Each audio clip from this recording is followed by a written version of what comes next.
Hello dear students, मैं Arjun sir AIC online classes में आपका स्वागत करता हूं।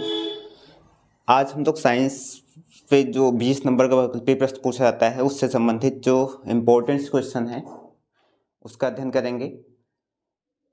आप लोग अपने पास पेन एक कॉपी लेके अपने पास बैठिए और जो बहुकल्पीय प्रश्न है उसमें जैसे जो ऑप्शन दिए हैं ठीक है, उससे रिलेटेड भी कुछ और क्वेश्चन हम आपको बताएंगे। आप सबसे पहले क्या करिए, इसके साथ स्क्रीन ले लीजिए। देखिए ये कुछ बहुकल्पीय 10 बहुकल्पीय प्रश्न लिखे हैं हम आपके एग्जाम में 1 2 3 4 5 6 7 8 9 10 इस तरह से 20 क्वेश्चन पूछे जाते हैं। उसमें ऑप्शन में A B C करके ऑप्शन D करके ऑप्शन दिया रहता है, कोई एक ऑप्शन सही होता है जो आपको OMR जो सीट है आपको मिलती है उसमें भरना पड़ता है। इसलिए हम ये साल 2022 सितंबर 4 से 7 तक के क्वेश्चन हमको कराने हैं, जिसमें सेट नंबर 4 के क्वेश्चन है। ठीक, 11 क्वेश्चन हम आप इसमें लिखे हुए हैं। इसको मिटाने के बाद फिर इस तरह से करके हम कम से कम 50 से 100 क्वेश्चन आपको कराएंगे। इसमें से आप सबसे पहले इसका शार्ट स्क्रीन ले लीजिए। शार्ट स्क्रीन ले लोगे तो आपके उस पर आ जाएगा। ठीक, फिर इसको आप नोट कर लीजिएगा और प्रैक्टिस कर लीजिएगा। हम आपको समझा दे रहे हैं। देखिए इसमें फिजिक्स के क्वेश्चन पहले ऊपर हैं। इसमें से अगर देखेंगे तो ये एक न्यूमेरिकल क्वेश्चन है। ठीक, इसलिए इसको हम थोड़ा बाद में करते हैं क्योंकि हमारे पास इसको समझाने के लिए न्यूमेरिकल क्वेश्चन है, इसको समझाने के लिए जगह कम होगी। इसलिए हम पहले क्वेश्चन नंबर 4 5 6 7 8 और 9 और 10 11 बता देते हैं। ठीक, उसके बाद फिर इसको मिटा देंगे तो यहीं पास न्यूमेरिकल क्वेश्चन आपको समझाएंगे। चलिए देखिए क्वेश्चन नंबर 4 देखते हैं पहले। देखिए 4 है समरूप चुंबकीय क्षेत्र में स्थित एक धारावाही चालक पर लगने वाले बल की दिशा ज्ञात करने के लिए नियम है। समरूप का मतलब होता है एक समान चुंबकीय क्षेत्र। ठीक, तो यहाँ समरूप लिख सकता है बेटा, यहाँ एक समान चुंबकीय क्षेत्र भी कह सकता है। तो एक समान चुंबकीय क्षेत्र में स्थित एक धारावाही चालक पर लगने वाले बल की दिशा ज्ञात करने का नियम है।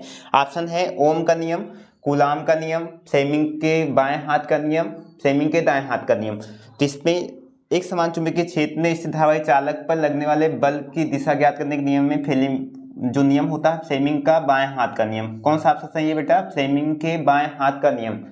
ठीक, ये होता है क्या? देखिए फ्लेमिंग का बाएं हाथ का नियम थोड़ा समझते हैं क्योंकि पीछे भी ऐसे भी क्वेश्चन पूछता है 2 नंबर थ्योरेटिकल। तो फ्लेमिंग के बाएं हाथ के नियम के अनुसार बाएं हाथ की अंगूठे के समीप की अंगूठा तथा उसके समीप की दोनों उंगलियों को एक दूसरे के लंबवत इस तरह से फैलाएं।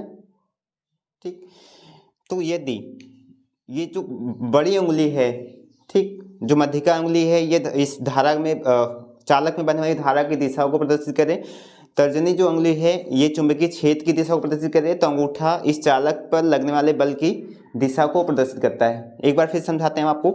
यदि फ्लेमिंग के बाएं हाथ के नियम के अनुसार बाएं हाथ के अंगूठे की समीप की दोनों उंगलियों और अंगूठे को एक दूसरे के लंबवत फैलाएं, मध्यमा जो है बड़ी उंगली चालक में बहने वाली धारा की दिशा को प्रदर्शित करे,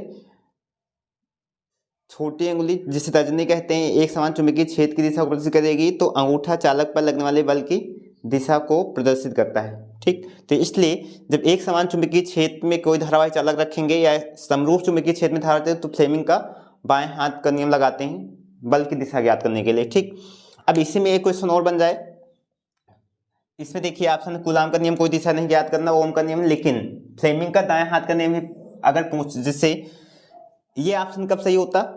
ये तो इसमें सही हो गया बाएं हाथ का नियम। ऑप्शन फ्लेमिंग का दाएं हाथ का नियम कब लागू होता है? तो प्रेरित धारा की दिशा, विद्युत चुंबकीय प्रेरण में प्रेरित धारा की दिशा ज्ञात करने के लिए फ्लेमिंग का दाएं हाथ का नियम यूज होता है। तो ये ध्यान रखिएगा बेटा, नोट कर लीजिएगा आप। फ्लेमिंग का दाएं हाथ का नियम विद्युत चुंबकीय प्रेरण में प्रेरित धारा की दिशा ज्ञात करने के लिए, जब किसी एक समान चुंबकीय क्षेत्र में कोई धारावाही कुंडली को रखते हैं और उसको आगे पीछे गति कराते हैं, तो प्रेरित धारा की दिशा ज्ञात करने के लिए फ्लेमिंग के दाएं हाथ का नियम का उपयोग करते हैं।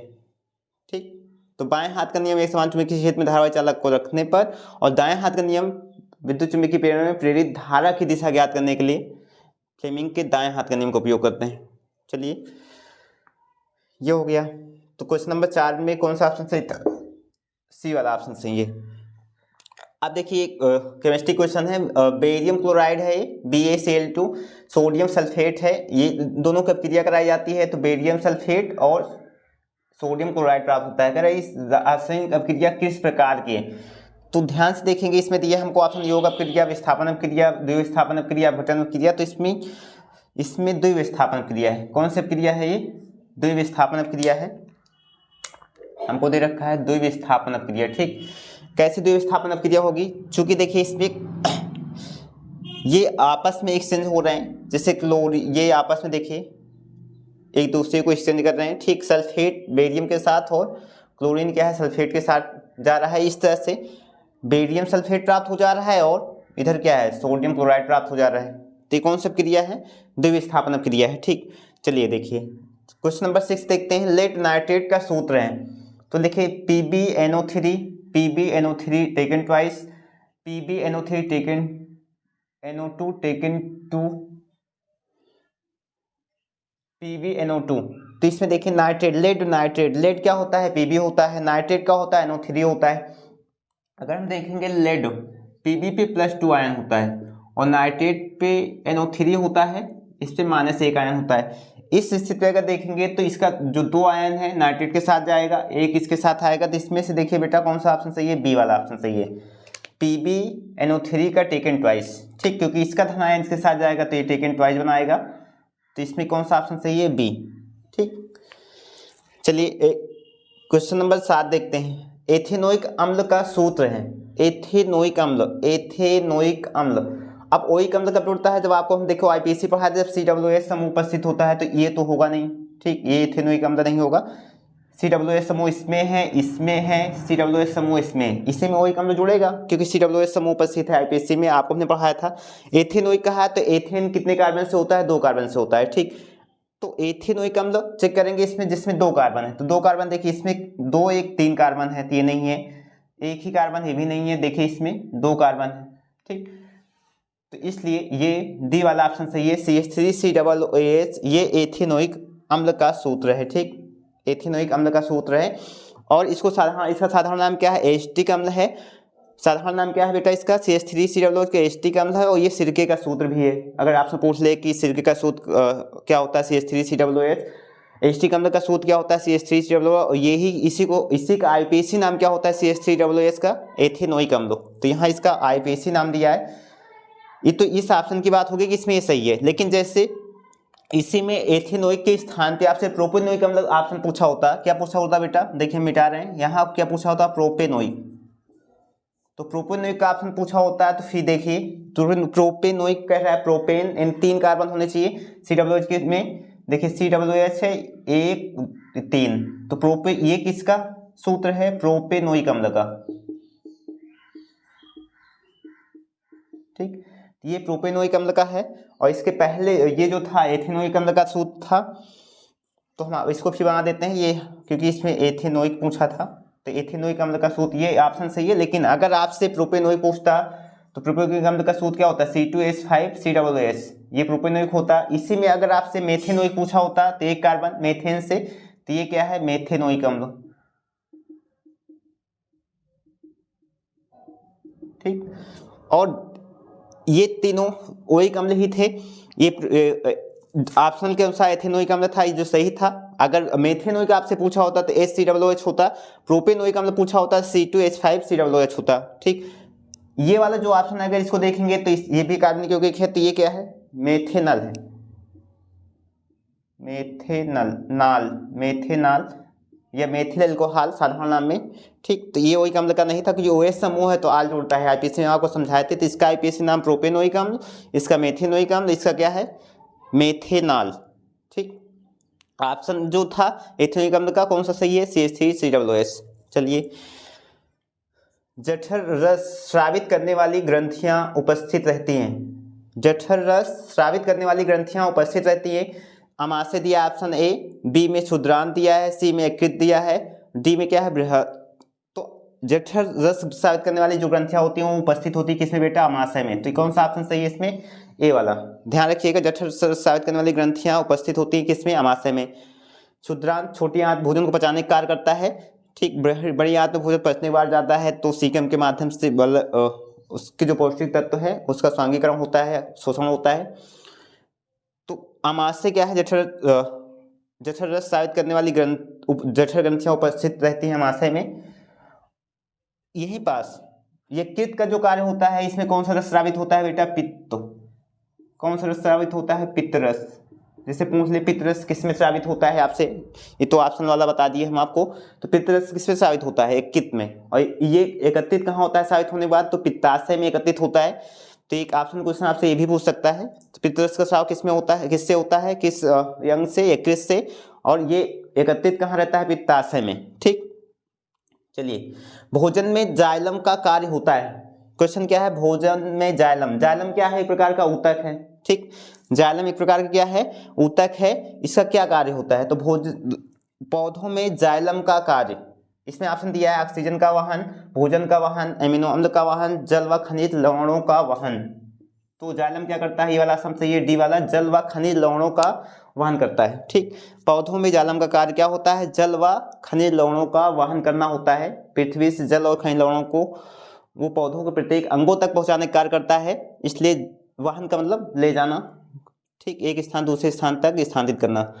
तो जाइलम का कार्य क्या होता है? जल व खनिज लवणों का वहन करना। लेकिन यही पास जाइलम के स्थान पे आपसे पूछा होता फ्लोएम। यहाँ पास क्या पूछा होता बेटा? फ्लोएम। अगर फ्लोएम पूछता तो फिर फ्लोएम क्या करता है? भोजन का वहन करता है। ठीक, किसका वहन करता है? भोजन, कार्बोहाइड्रेट के रूप में किसका वहन करता है? फ्लोएम पौधों में भोजन का वहन करता है, पत्तियों से पौधों के प्रत्येक अंगों तक पहुंचाने का कार्य करता है। फ्लोएम भी ऊतक होता है। तो ये पौधों के दो मुख्य ऊतक होते हैं। फ्लोएम, यहाँ अगर पौधों में फ्लोएम का कार्य होता है तो आप भोजन का वहन, ठीक, भोजन किस रूप में वहन करता है? फ्लोएम कार्बोहाइड्रेट के रूप में, सुक्रोज के रूप में कह सकते हैं। ठीक, और चूंकि हमसे क्या पूछा था? जाइलम पूछा था। तो जाइलम, अगर हम यहाँ जाइलम लिखते तो जाइलम में कौन सा ऑप्शन सही था फिर आपको? जल व खनिज लवण। ठीक, तो ध्यान रखिएगा, अगर जाइलम पूछता है तो जल और खनिज लवणों का वहन पौधे में होता है, और फ्लोएम पूछता है तो भोजन का वहन होता है। दोनों क्या है? ऊतक होते हैं। परागकण किसके अंदर बनते हैं? ठीक, अगला क्वेश्चन है जो 10वां, परागकण किसके अंदर बनते हैं? परागकोश, अंडाशय, बाह्यदलपुंज, दलपुंज। तो किसके अंदर बनते हैं बेटा? परागकोश के अंदर। ठीक, परागकण किसके अंदर बनते हैं? परागकोश के अंदर। खाद्य श्रृंखला में शाकाहारी जंतु होता है। खाद्य श्रृंखला में शाकाहारी जंतु, शाकाहारी जंतु क्या होते हैं? जो उत्पादक को ग्रहण करते हैं, उत्पादक को खाते हैं, उन्हें शाकाहारी कहते हैं। तो उत्पादक हमारे क्या होते हैं? पेड़ पौधे होते हैं। पेड़ पौधे उत्पादक है, तो पेड़ पौधों को खाने वाला जो प्राथमिक उपभोक्ता होता है वो क्या होते हैं? शाकाहारी। ठीक, खास करके शाकाहारी जंतु क्या होते हैं? प्राथमिक जो उपभोक्ता होते हैं, जो पेड़ उत्पादक को खाते हैं अर्थात पेड़ पौधों को, ठीक, वो क्या होते हैं? शाकाहारी जंतु होते हैं। ठीक, तो प्राथमिक उपभोक्ता किसको खाते हैं? उत्पादक को, इन्हें शाकाहारी जंतु कहते हैं। ठीक, इस तरह से ये 4 से लेकर 11 तक के क्वेश्चन हम आपको करा दिए। अब चलिए देखिए इसमें आते हैं, इसको मिटाते हैं।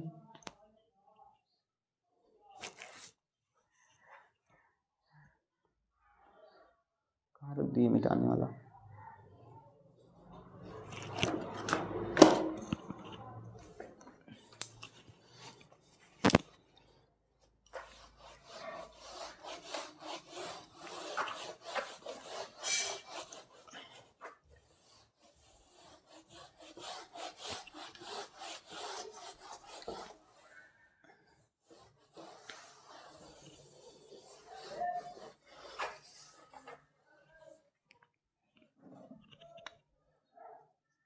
चलिए सबसे पहले इसमें एक पहला क्वेश्चन जो था, मुख्य फोकस बिंदु की इकाई है।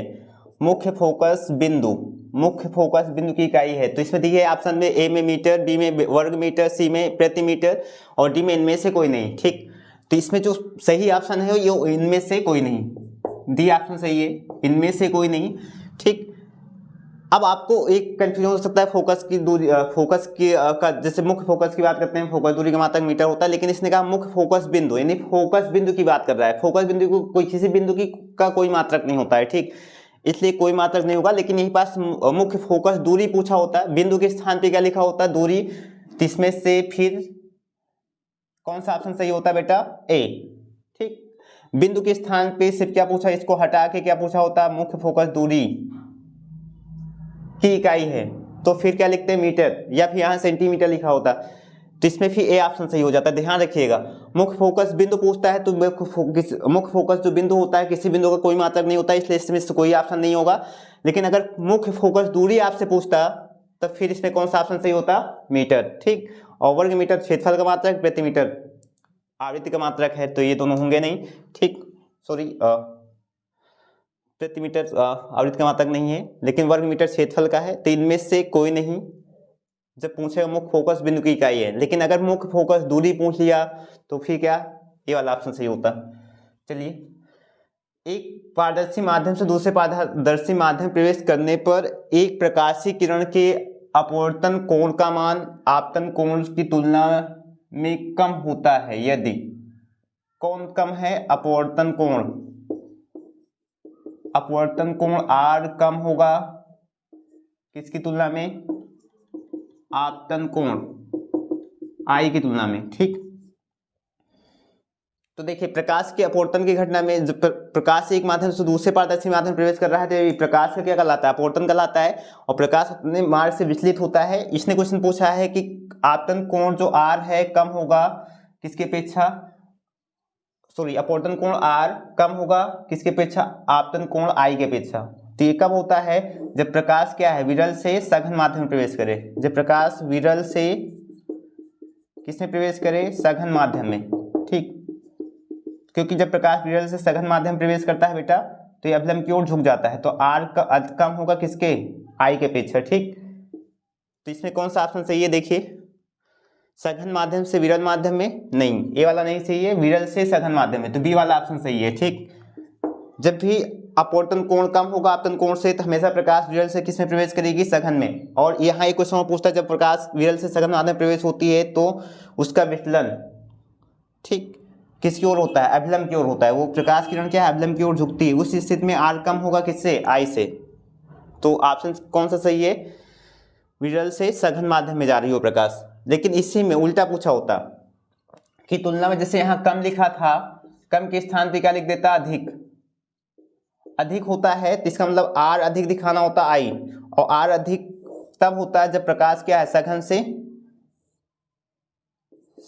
से किस पे प्रवेश करती है, विरल माध्यम में, और सघन से विरल में प्रवेश करती है तो अवलंब से क्या है, दूर हटती है, तो R अधिक होता अपवर्तन कोण।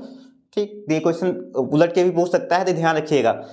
अगर अपवर्तन कोण R क्या है, आपतन कोण की तुलना में कम है तो प्रकाश विरल से सघन माध्यम में प्रवेश करेगी। ठीक, लेकिन अपवर्तन कोण R आपतन कोण की तुलना से अगर अधिक है तो प्रकाश क्या, सघन से विरल में प्रवेश करेगी, ध्यान रखिएगा। ठीक, चलिए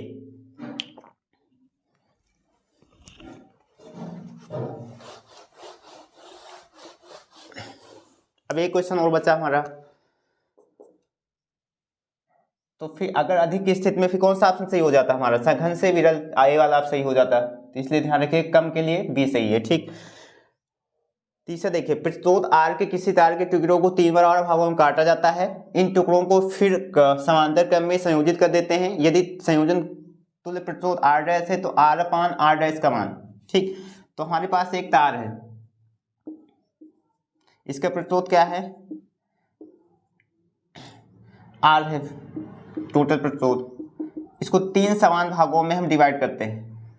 जब 3 समान भागों में डिवाइड कर देंगे, यहां से कट करेंगे, तो प्रत्येक का जो प्रतिरोध है, किसी तार को अगर उसकी मोटाई को या उसकी लंबाई में कोई परिवर्तन न करके खींच के नहीं कर रहे हैं, ऐसे ही कट कर रहे हैं, तो जितने भागों में डिवाइड करेंगे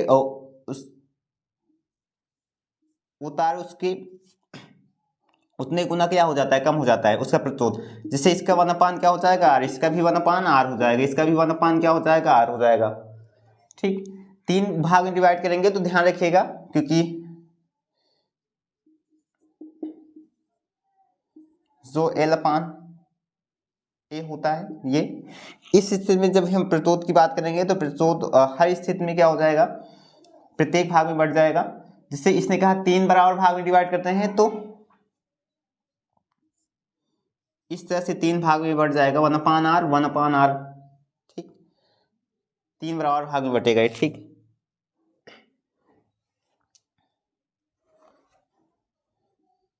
अब इसको किस क्रम में जोड़ा जा रहा है, समांतर क्रम में। तो समांतर क्रम में जोड़ने का मतलब क्या हुआ, प्रतिरोध को, इस तार को इस तरह से जोड़ देंगे, और समांतर में क्रम में जोड़ने, पहले इसका प्रतिरोध कितना था, R, समांतर क्रम में जोड़ देंगे तो सबका प्रतिरोध क्या हो जाएगा, 1/R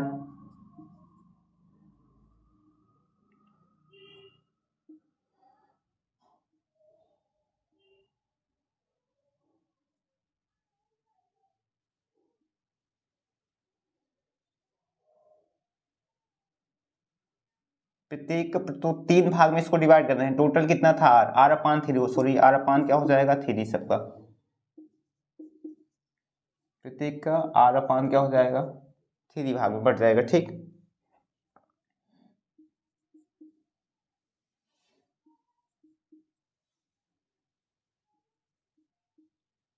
इस तरह से जब इनको समांतर क्रम में जोड़ देंगे। अब देखिए इसका तो पहले ये सीधे जुड़ा था, श्रेणी क्रम में था, तुल्य प्रतिरोध r था, हमको r डैश निकालना है। r डैश क्या, जब इसको समांतर क्रम में जोड़ेंगे तो r डैश का अनुपात होगा, तो समांतर क्रम में जोड़ने में तुल्य प्रतिरोध 1/r डैश, क्योंकि इनके अलग अलग प्रतिरोधों का क्या होगा, व्युत्क्रम के योग के क्या होगा, हुआ तो 1/r/3 plus 1/r/3 plus 1/r/3 1/r dash equal to क्या हो जाएगा, इसको देखिए पलट जाएगा, 3 क्या हो जाएगा r प्लस 3/r प्लस 3 क्या हो जाएगा r, इसको ऐड करेंगे तो 9/r। ठीक, इसने किसका अनुपात पूछा, r/r डैश का, तो r को इधर लाएंगे तो देखिए r/r डैश का अनुपात कितना मिला 9, 9/1। इसमें कौन सा सही ऑप्शन सही है, सी वाला। ठीक, 9/1 यानी 9, सी वाला ऑप्शन सही है। ठीक, इस तरह से निकालेंगे आप। तो ध्यान दीजिएगा r/r डैश इसने पूछा है, लेकिन ये उलट के पूछा होता, क्या पूछा होता है यहाँ पास, जहां r/r डैश से r डैश अपान r पूछा होता, तब फिर जो ऑप्शन सही होता है वो कौन सा सही होता है, डी। जैसे इसको हम पलटेंगे, क्योंकि r डैश अपान r करेंगे तो 1/, क्या आ जाएगा, ये 9 आ जाएगा। ठीक, इसलिए ऑप्शन कौन सा सही होता है, 1/9। तो ध्यान रखना है। अब देखिए ये तो हम आपको सॉल्व कर दिए, ये न्यूमेरिकल क्वेश्चन भी पूछ सकता है एग्जाम में। ठीक, तो किसी तार को जैसे तुल्य प्रतिरोध दिया है, जितने भाग में डिवाइड करेंगे उसको प्रत्येक भाग का जो प्रतिरोध हो जाएगा उतने से हम, जैसे 3 भाग में डिवाइड कर रहे हैं तो उस प्रतिरोध को 3 से डिवाइड कर लेंगे तो प्रत्येक का प्रतिरोध निकल आएगा। समांतर क्रम में जोड़ना है तो इस तरह प्रत्येक का प्रतिरोध r/3 समांतर क्रम में जोड़े, सूत्र जो होता है 1/r डैश, तुल्य का व्युत्क्रम उनके अलग अलग प्रतिरोधों के व्युत्क्रम के योग के बराबर होता है, तो 1/r/3 plus 1/r/3 plus 1/r/3, 3 ऊपर चला जाएगा 3/r, ये 3 ऊपर जाएगा 3/r। देखिए हर r ये सब का तो ही रहेगा, 3 के अंश जुड़ जाएंगे तो कितना 9/r आ जाएगा। अब r/r डैश निकालना है तो 9/1 यानी 9 ही आएगा, तो इस क्वेश्चन के अनुसार सी ऑप्शन सही है। लेकिन ये उल्टा पूछ लिया होता, क्या पूछा होता आपसे, r डैश अपान r, यानी समांतर क्रम में जो जोड़ रहे हैं और जो पहले प्रतिरोध था उल्टा अनुपात पूछता, तो फिर हमारा r डैश अपान r कितना आता है 1/9। तो ये ध्यान रखना है। ठीक, जैसे इसी क्वेश्चन में अब थोड़ा सोच चेंज करते हैं, समझ में आ गया। इसको अगर न्यूमेरिकल 2 नंबर में पूछेगा तो आप इस तरह कर सकते हो, ऑप्शन में पूछेगा ध्यान रखिएगा, अगर पहले जो प्रतिरोध दिया है उसके बटे समांतर क्रम में जोड़ने पे जो तुल्य प्रतिरोध उसका अनुपात पूछा है तो सीधे लिख दोगे आप 9, यानी जितने भाग कहेगा, जैसे 3 भाग कहा 3 का वर्ग करोगे कितना आ जाएगा 9 आ जाएगा। ठीक, यही पास जैसे 4 भाग में कहा होता है 4 का वर्ग करते कितना आ जाता 16 आ जाता है। ठीक, 5 भाग कहा होता है 5 का वर्ग करते कितना आ जाता 25 आ जाता, ध्यान रखिएगा। ठीक, इस तरह से अगर इस तरह भाग रहे हैं तो 3 भाग कर रहा है तो 9 आएगा, 4 भाग कर रहा है 16 आएगा, 5 भाग कर रहा है तो 25 आएगा, 6 भाग करता है तो कितना आएगा 36 आएगा। ठीक, कब, जब जो प्रतिरोध पहले दिया था उसके बटे समांतर क्रम में जोड़ने पर। लेकिन इसी को उल्टा करेगा, बाद में समांतर क्रम का ऊपर रखता है और जो पहले दिया उसको नीचे रखता है, तब फिर 3 भाग करता है तो कितना 1/9, यानी फिर 1/3 कवर करेंगे, 1/, कितना आएगा 9। 4 भाग करता है तो कितना 1/4 कवर करेंगे, 1/, कितना आएगा 16। 5 भाग करता है तो 1/, क्या है 5 कवर करेंगे, 1/, कितना आ जाएगा 25, ध्यान रखिएगा। ठीक, तो इसको सॉल्विंग ऑप्शनल पूछेगा तो इतना सिर्फ कंसेप्ट यूज करना है, जितने भाग कर रहा है पहले जो प्रतिरोध दिया था बाद में जोड़ने के बाद जो प्रतिरोध आ रहा है उन दोनों का उसको हर में रखता है, पहले वाला ऊपर रखता है, तो सीधे उसका वर्ग कर दोगे आंसर मिल जाएगा आपको। अगर ये पलट देता है, जोड़ने के बाद जो आ रहा है उसको ऊपर रखता है और पहले जो दिया था उसको नीचे रखता है, तब फिर इसके वर्ग का व्युत्क्रम लेके चलोगे। जैसे 3 भाग किया 3 का वर्ग 1/3 का स्क्वायर करोगे, 4 भाग किया है तो 1/4 का स्क्वायर करोगे। ठीक, तो ऑप्शन के लिए आपको आसान हो जाएगा, आपको सॉल्व नहीं करना पड़ेगा, आप सीधे कर लोगे। ठीक, मिटा रहे हैं। चलिए अब और आगे क्वेश्चन इसमें कराते हैं हम आपको।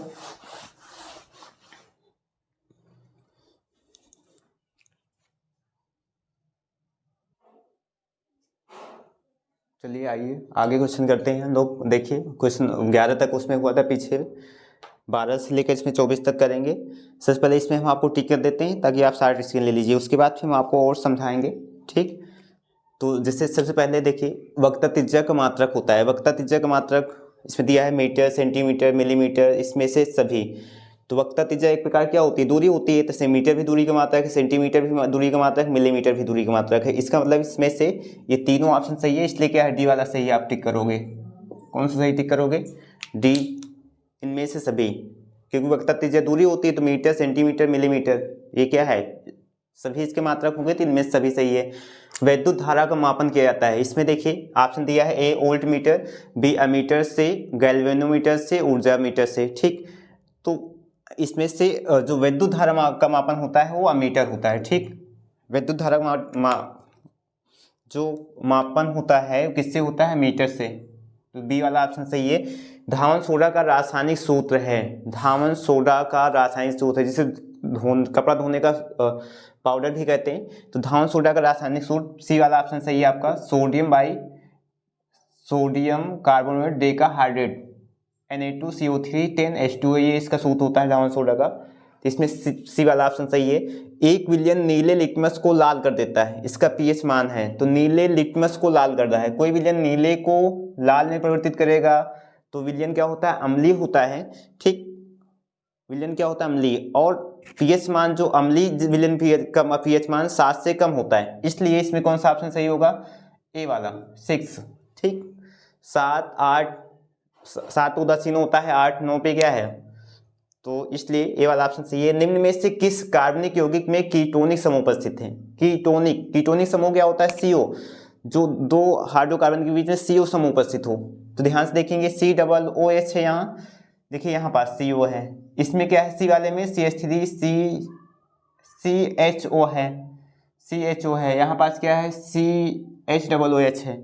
तो इसलिए देखिए बी वाले में ही CO, कीटोनिक समूह का जो प्रतीक होता है CO होता है। देखिए बीच में दो एल्किल के बीच में CO होना चाहिए, तो ये वाला ऑप्शन सही है, बी वाला। निम्न में से कौन ऊर्जा का सिक्का या मुद्रा के रूप में जाना जाता है। तो ऊर्जा का सिक्का, ठीक, आप ये माइटोकॉन्ड्रिया में उपस्थित होता है, ये ATP के, ठीक, ATP इसमें सही है। इसमें ऑप्शन ADP दिया है, ATP दिया है, AMG दिया है, पायरुविक अम्ल दिया है, इसमें से बी ऑप्शन सही है। ATP को ऊर्जा के सिक्का या मुद्रा के रूप में जाना जाता है। ठीक बेटा, निम्नलिखित में से कौन सा एक केवल जंतुओं में पाया जाता है। तो जंतुओं में सिर्फ इसमें देखिए श्वसन, पौधों जंतु दोनों में पाया जाता है। तंत्रिका तंत्र सिर्फ यही बी वाला ऑप्शन सही है, सिर्फ जंतुओं में पाया जाता है। तंत्रिका तंत्र जो मस्तिष्क होता है से रिलेटेड होती, तंत्रिकाएं होती हैं, तो सिर्फ जंतुओं में पाया जाता है। हार्मोन दोनों में होता है, पौधों जंतुओं में, विद्ध भी दोनों में होती है पौधों जंतुओं में, इसलिए कौन सा ऑप्शन सही है, तंत्रिका तंत्र। मेंडल ने अपना प्रयोग निम्न में से किस पौधे पर किया था, किस पौधे पर। इसमें ऑप्शन ए में मटर दिया है, बी में चना दिया है, सी में गुड़हल दिया है, डी में राइजोपस दिया है। तो इसमें मटर पर मेंडल ने अपना प्रयोग किस पे किया था, मटर के पौधे पे किया था। निम्नलिखित में से कौन सी एक परत परावैद्युतिक किरणों को पृथ्वी पर आने से रोकती है। परावैद्युतिक किरणें जो होती हैं, जिनकी वेदन क्षमता बहुत अधिक होती है, अगर पृथ्वी आती है तो पौधों या हमारी त्वचा को भेज सकती हैं, जिससे कैंसर हो सकते हैं। इसलिए इसमें से कौन सी परत है, तो क्लोरीन परत नहीं होगी, ओजोन परत, बी ऑप्शन सही है। ऑक्सीजन परत नहीं होगी, हाइड्रोजन। तो परावैद्युतिक किरणों कौन परत रोकती है, ओजोन परत रोकती है। कोई दर्पण किसी वस्तु का प्रतिबिंब सदैव सीधा बनाता है। इसमें ऑप्शन दिया ए में समतल, बी में उत्तल, सी में अवतल, डी में समतल उत्तल। तो ऑप्शन आपका डी सही है, समतल या उत्तल। समतल या उत्तल दर्पण दोनों में हमेशा सीधा प्रतिबिंब और आभासी प्रतिबिंब बनता है। ठीक, सीधा प्रतिबिंब बनता है दोनों में, समतल या उत्तल दर्पण में। ठीक, इसलिए डी ऑप्शन सही है। सामान्य आंख के लिए दूर बिंदु होता है, सामान्य आंख के लिए ए में 25, बी में अनंत दिया है, सी में 100 सेंटीमीटर दिया है, डी में 50 सेंटीमीटर। इसमें से बी ऑप्शन आपका सही है। सामान्य जो नेत्र होती है, सामान्य आंख का मतलब स्वस्थ जो आंख होती है, उसके लिए दूर बिंदु तो बहुत दूर होता है, इसलिए अनंत माना जाता है। तो बी ऑप्शन सही होगा। किसी चालक में 2 एम्पियर की धारा प्रवाहित हो रही है, 2 सेकंड में चालक से गुजरने वाले आवेश की मात्रा होगी। फिर से, किसी चालक में 2 एम्पियर की धारा प्रवाहित हो रही है, 2 सेकंड में चालक से गुजरने वाले आवेश की मात्रा होगी। तो इसमें आंसर आपका ए है, 4 कूलाम। आवेश की मात्रा कितनी होगी, 4 कूलाम। ठीक, बी 1 कूलाम दिया, सी डी 8 कूलाम दिया, सी में 6 कूलाम, डी में 8 कूलाम दिया, इसमें 4 सही है। क्यों सही है देखें, क्योंकि आवेश जो होता है कि इक्वल टू IT होता है, ये सूत्र होता है आवेश, धारा और समय में, ठीक, कि इक्वल टू IT होता है, ये भी आप ध्यान रखिएगा। तो I 2 एम्पियर प्रवाहित है, धारा का मात्रक एम्पियर होता है, समय कितना 2 सेकेंड है, समय 2 सेकेंड है, तो यहाँ रख देंगे तो 2 × 2 कितना आ जाएगा 4 कूलाम, और आवेश का मात्रक क्या होता है कूलाम होता है, ठीक। तो इसलिए कौन सा सही है, ए वाला ऑप्शन सही है इसमें। 24 में देखिए प्रेरित विद्युत धारा की दिशा ज्ञात करने का नियम है। तो अभी पीछे हम एक समान चुंबकीय क्षेत्र में धारा रखे चालक पे लगने बल की दिशा ज्ञात किए थे, तो फ्लेमिंग का बाएं हाथ का नियम बताए थे। प्रेरित विद्युत धारा आपको हमने कहा था विद्युत चुंबकीय प्रेरण में प्रेरित विद्युत धारा ज्ञात की जाती है, उसमें फ्लेमिंग का दाएं हाथ का नियम लगता है, तो ए वाला ऑप्शन सही है, ठीक, फ्लेमिंग का दाएं हाथ का नियम। और ये क्या होता है, इस तरह से आप इसके पहले शार्ट स्क्रीन ले लीजिए, तो इसमें कुछ क्वेश्चन और समझाएंगे जो एग्जाम में आपके पूछे जा सकते हैं, वो 2 नंबर के क्वेश्चन भी हो सकते हैं। देखिए इस पे सब ऑप्शन टिक कर दिए, शार्ट स्क्रीन ले लीजिए आप इसका, ठीक। चलिए अब हम आपको समझाते हैं, जैसे फ्लेमिंग का दाएं हाथ का नियम क्या होता है, ये क्वेश्चन अलग से आपसे पूछा जा सकता है, फ्लेमिंग का दाएं हाथ का नियम। तो फ्लेमिंग के दाएं हाथ के नियम के साथ जब हम दाएं हाथ के अंगूठे उसके पास की दोनों उंगलियों को एक दूसरे के लंबवत फैलाते हैं, ठीक, यदि तर्जनी जो अंगुली है चुंबकीय क्षेत्र की दिशा को, और ये क्या है चुंबकीय क्षेत्र रखे किसी चालक की दिशा को प्रदर्शित करता है, ठीक, गति की दिशा को प्रदर्शित करता है, ये वेग, अंगूठा वेग की दिशा को, ये चुंबकीय क्षेत्र की दिशा, तो ये जो अंगुली है मध्यमा अंगुली होती है, ये चालक की प्रेरित विद्युत धारा की दिशा को प्रदर्शित करती है, ठीक। फिर से फ्लेमिंग के दाएं हाथ के नियम के अनुसार यदि हम दाएं हाथ के अंगूठे उसके पास दोनों अंगुलियों को एक दूसरे के लंबवत फैलाएं, छोटी तर्जनी जो अंगुली है वो चुंबकीय क्षेत्र की दिशा को तथा अंगूठा चुंबकीय क्षेत्र में रखे चालक की गति की दिशा को, वेग की दिशा को प्रदर्शित करे, तो जो मध्यमा अंगुली है बड़ी अंगुली है वो चालक में प्रेरित धारा की दिशा को प्रदर्शित करता है, ठीक। इस तरह से ये हो जाएगा। ये आपको हम समझा दिए कि इक्वल टू क्या होता है, IT होता है। एक क्वेश्चन और आपसे पूछा जाता है कि आवेश का मात्रक क्या होता है, तो आवेश का मात्रक क्या होता है कूलाम होता है। धारा का मात्रक क्या होता है, तो एम्पियर, विद्युत धारा का मात्रक क्या होता है, एम्पियर होता है। तो ये क्वेश्चन ये भी बन सकता है आपसे। जैसे कोई दर्पण किसी वस्तु द्वारा प्रतिबिंब सदैव सीधा बनाता है, तो आपको हमेशा ध्यान रखना समतल या उत्तल दर्पण, क्योंकि इसमें हमेशा प्रतिबिंब सीधा बनता है, इसमें समतल और या उत्तल ना होता, ठीक। ये वाला ऑप्शन इसमें से जैसे तो ये वाला सही है। सदैव सीधा प्रतिबिंब कौन नहीं बनाता है, अवतल दर्पण सदैव सीधा प्रतिबिंब नहीं बनाता है, आपको ध्यान रखना होगा, ठीक। ओजोन परत क्या है, परावैद्युतिक विकिरणों को रोकने का कार्य करती है, ये आपको समझा दिए हम आपको। यहाँ पर देखिए जैसे इसमें लिखे कार्बोनिल समूह, आपसे कीटोनिक समूह पूछा है, कीटोनिक के स्थान में कार्बोनिल समूह भी पूछ सकता था, क्या पूछ सकता था, कार्बोनिल समूह, तो कार्बोनिल समूह भी CO होता है, तो ये उपस्थित है। यहाँ पर देखिए इसमें कौन सा समूह उपस्थित है, CH3 COOH, COOH, और COOH क्या है, कार्बोक्सिल समूह, क्या होता है कार्बोक्सिल, इसमें कार्बोक्सिल समूह उपस्थित है, पूछ सकता था। कार्बोक्सिल समूह पूछेगा तो इसकी पहचान क्या होगी, COOH होना चाहिए। इसमें देखिए कौन सा समूह उपस्थित है, अगर ध्यान से देखेंगे तो CHO, देखिए CHO, एल्किल साथ CHO उपस्थित, तो ये कौन सा समूह होता है, आपको हमने बताया था IPC नाम में एल्डिहाइड समूह होता है। कैसा समूह है, तो इसमें देखेंगे तो कौन सा समूह उपस्थित, एल्डिहाइड समूह है। तो एल्डिहाइड समूह को पहचानना होगा तो क्या है, सिंगल बॉन्ड CHO होना चाहिए, देखिए CHO उपस्थित है, ठीक। यहाँ पर देखिए इसमें भी देखा ध्यान से देखा जाए तो कौन सा COOH, तो इस पे भी कार्बोक्सिल समूह उपस्थित है, ठीक। तो इस तरह से आप समूह पहचान सकते हैं। दूसरा जैसे सबसे ज्यादा 1 मिलियन नीले लिटमस को लाल कर देता है, तो कैसे ये पूछ सकता था अम्लीय है कि क्षारीय है, तो कोई विलयन नीले लिटमस को लाल करेगा तो अम्लीय होता है। इसी का उल्टा अगर वो लाल को नीला करता है, कोई विलयन लाल को नीला करता है तो क्या होगा, क्षारीय होगा। एक और बात ध्यान रखनी है आपको, फिर से ध्यान से सुनिए, कोई विलयन नीले लिटमस को लाल करता है, नीले से लाल करता है तो क्या होगा बेटा, अम्लीय होगा, अम्लीय। और उल्टा लाल लिटमस पेपर को नीला कर देता है तो क्षारीय होगा। आपको हमने इसमें पढ़ा था क्षारीय जो विलयन होता है उसका पीएच मान 7 से अधिक होता है, क्षारीय विलयन का पीएच मान 7 से अधिक, 8 से 14 तक, 7 से अधिक कुछ भी 8 से 14 तक होते हैं, ठीक। और अम्लीय विलयन का पीएच मान 7 से कम होता है, 6 से 1 तक आपको बताया गया था। उदासीन विलयन रहता है तो उसका पीएच मान कितना होता है, 7। जैसे जल अगर उदासीन है तो उसका पीएच मान कितना होता है, 7 होता है, ठीक। ध्यान रखना है। धान सोडा का रासायनिक सूत्र तो देखिए Na2CO3 10H2O। कभी कभी इसका रासायनिक नाम पूछ लेता है कि धान सोडा का रासायनिक नाम क्या होगा, सोडियम कार्बोनेट डेकाहाइड्रेट। क्या होगा, सोडियम कार्बोनेट डेकाहाइड्रेट। इसी में जैसे देखिए, और ये तो धान सोडा का रासायनिक नाम हो गया। जैसे मान लीजिए आपको खाने का सोडा पूछा होता है तो खाने का सोडा सूत्र क्या होता है, NaHCO3 और इसका रासायनिक नाम क्या होता है, सोडियम बाइकार्बोनेट। क्या होता है, सोडियम बाइकार्बोनेट। तो खाने के सोडा का रासायनिक नाम क्या होता है, रासायनिक सूत्र NaHCO3 और इसका रासायनिक नाम सोडियम बाइकार्बोनेट या सोडियम हाइड्रोजन कार्बोनेट।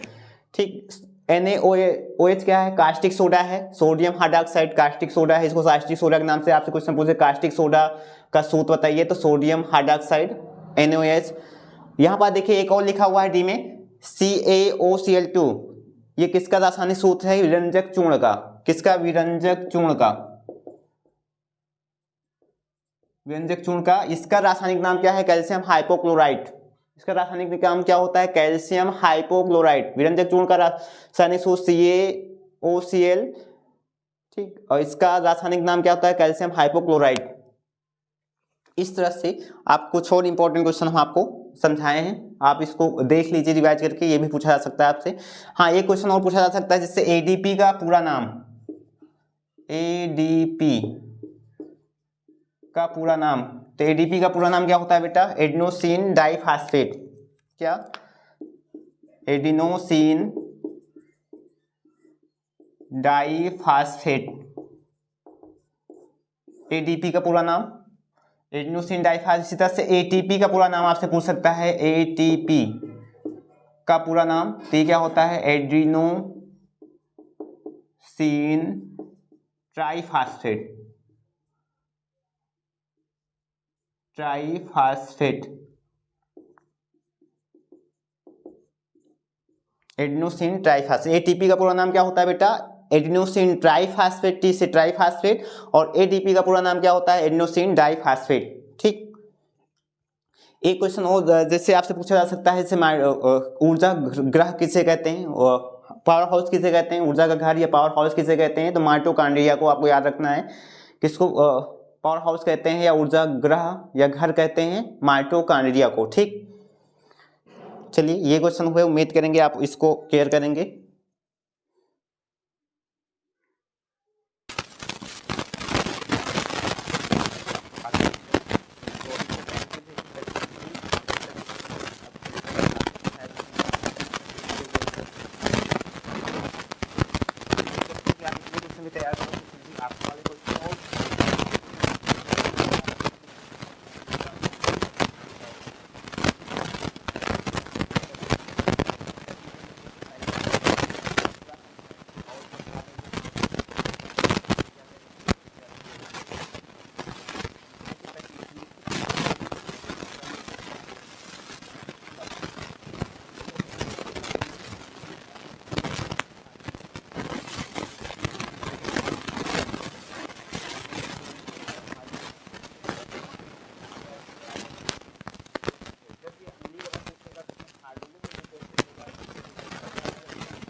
विस्थापन क्रिया है।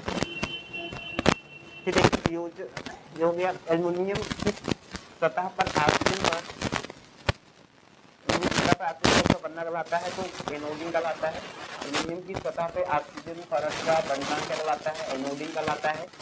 एक गोली दर्पण की, अगला क्वेश्चन है 28वां, एक गोली दर्पण की वक्रता त्रिज्या 30 सेंटीमीटर है। देखिए वक्रता त्रिज्या कितनी है, 30 सेंटीमीटर है। इसकी फोकस दूरी होगी, देखिए वक्रता त्रिज्या 30 सेंटीमीटर है, फोकस दूरी पूछी है तो फोकस दूरी वक्रता त्रिज्या की क्या होती है, आधी होती है। फोकस दूरी वक्रता त्रिज्या की आधी, वैसे अगर आपको निकालना है तो आर का मान रखा है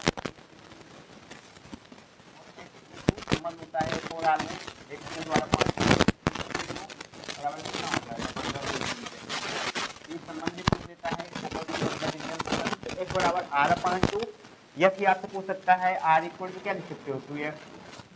आर इक्वल टू इसको इधर लाएंगे तो आर इक्वल टू क्या मिलेगा 2f। कभी कभी ये भी आपसे पूछ देता है फोकस भी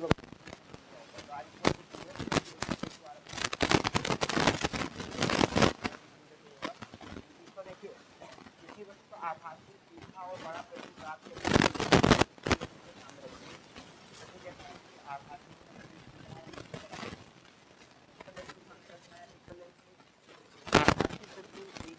बनता है जब वस्तु को लेंस के प्रकाशित केंद्र और उत्तल लेंस का आभासी प्रतिबिंब हमेशा कब बनेगा, जब वस्तु को प्रकाश लेंस के प्रकाशित केंद्र सी और प्रथम फोकस के बीच में रखते हैं। इसलिए डी वाला ऑप्शन सही है। और उत्तल लेंस से आभासी सीधा उभा प्रतिबिंब कब प्राप्त होगा, जब वस्तु को लेंस के प्रकाशित केंद्र और फोकस के बीच में रखते हैं। ठीक, उत्तल लेंस। चलिए तीसरा क्वेश्चन है विद्युत ऊर्जा का मात्रक है। तो इसमें से विद्युत ऊर्जा का मात्रक किलोवाट घंटा है। ठीक, क्या है, किलोवाट घंटा। विद्युत ऊर्जा का मात्रक क्या है, किलोवाट घंटा। उससे ऊर्जा का मात्रक कितना होता है, किलोवाट घंटा। यहाँ लिखा किलोवाट घंटा ऊर्जा का मात्रक होता है, ठीक, जिसे एक यूनिट भी कहते हैं। ठीक, विद्युत धारा का मापन करते हैं, जैसे क्वेश्चन रिपीट हुआ, इससे आपको बताया था कि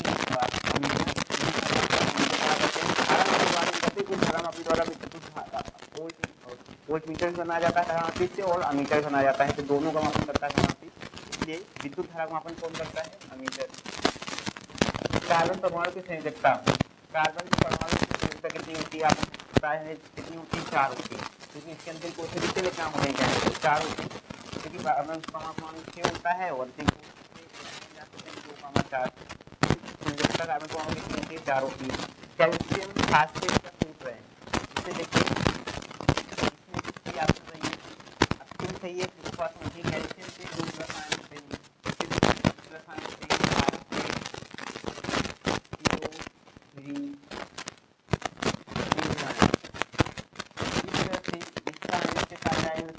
हो जाएगा और इसका इसके साथ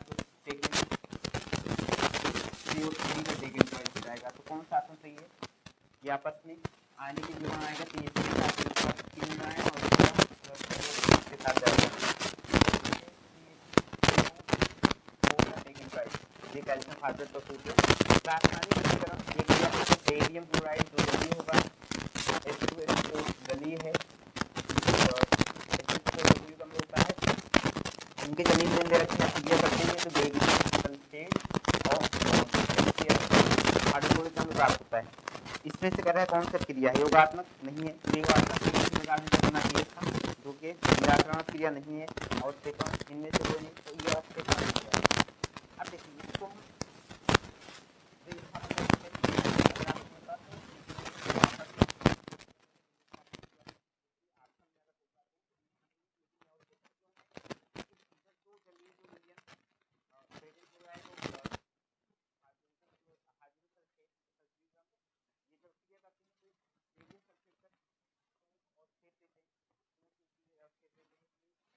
जैव विकास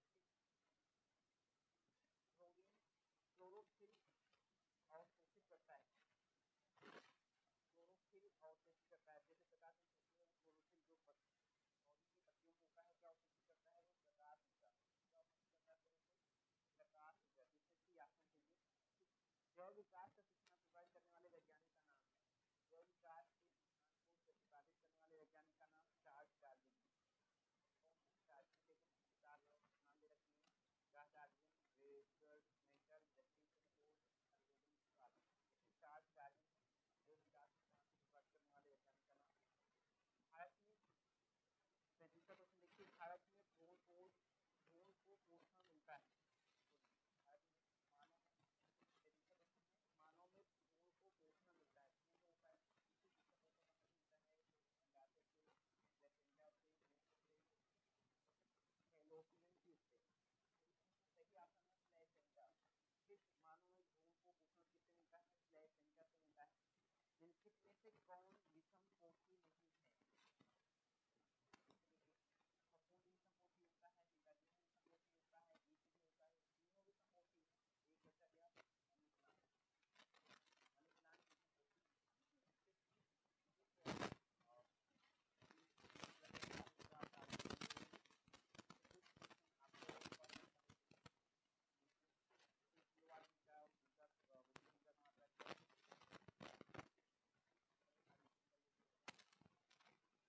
ज़्यादा इंपॉर्टेंट क्वेश्चन तो हम करा दिए हैं आपको, ठीक।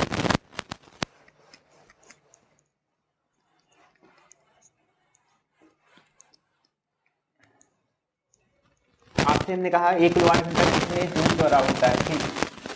तो इसको लिख लीजिए नोट, 1 किलोवाट घंटा 3/6 जूल के बराबर होता है, ठीक। तो इसलिए किलोवाट घंटा क्या ऊर्जा का मात्रक है, विद्युत ऊर्जा का मात्रक होता है। ये 3/6 जूल के बराबर होता है 1 किलोवाट घंटा। यहाँ पर जैसे देखिए वोल्ट आपसे पूछा होता है, वोल्ट किसका मात्रक है, तो विभव का मात्रक क्या है, विभव या विभवांतर का मात्रक क्या होता है, वोल्ट। विभव या विभवांतर का मात्रक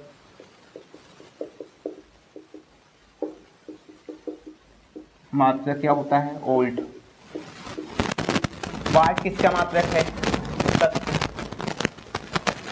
शक्ति का मात्रक क्या होता है, वाट। इसमें किलोवाट घंटा भी शक्ति का ही मात्रक है, किलोवाट की शक्ति का मात्रक है। 1 किलोवाट में कितने वाट बराबर होता है, 1 किलोवाट 10⁻³ वाट के बराबर होता है। एक क्वेश्चन और आपसे पूछा जा सकता है कि एक अश्व शक्ति कितने वाट के बराबर होता है, एक अश्व शक्ति, जो कि शक्ति का ही मात्रक है, सामर्थ्य का मात्रक है, शक्ति को सामर्थ्य भी कहते हैं। एक अश्व शक्ति कितने वाट के बराबर होता है, 746 वाट के। एक अश्व शक्ति 746 वाट के बराबर होते हैं। इस तरह से 1 किलोवाट घंटा कितने जूल के, 3/6 जूल के बराबर होता है। विभव या विभवांतर का मात्रक क्या होता है, वोल्ट होता है। शक्ति का मात्रक वाट या किलोवाट घंटा भी होता है। 1 किलोवाट घंटा बराबर होता है 10⁻³ वाट के। शक्ति का मात्रक अश्व शक्ति भी है, और एक अश्व शक्ति कितने वाट बराबर होता है, 746 वाट के, ठीक। शक्ति को हम सामर्थ्य भी कहते हैं, तो सामर्थ्य का मात्रक भी पूछेगा तब वाट, किलोवाट या अश्व शक्ति लिखोगे आप। तो ये क्वेश्चन इससे रिलेटेड हो गए, ठीक। और इसमें कार्बन संयुक्ता आपको पता है, ठीक। इस तरह से यहाँ से ये क्वेश्चन भी इंपॉर्टेंस से पूछे जा सकते हैं, आप नोट कर लीजिएगा। उम्मीद करते हैं कि इसको आप अच्छे, हाँ, वक्रता त्रिज्या में आपको हमने संबंध बताया था कि वक्रता त्रिज्या और फोकस दूरी में क्या संबंध होता है, r इक्वल टू क्या होता है 2f, ये वक्रता त्रिज्या r और फोकस दूरी f में संबंध, या फिर f दो को इधर लाएंगे तो f इक्वल टू क्या होता है r/2। ये क्वेश्चन भी कई बार एग्जाम में पूछा गया है, ठीक। कुछ क्वेश्चन और हैं, जिससे लेंस के लिए uv तथा f में संबंध, लेंस के लिए uv तथा f में संबंध,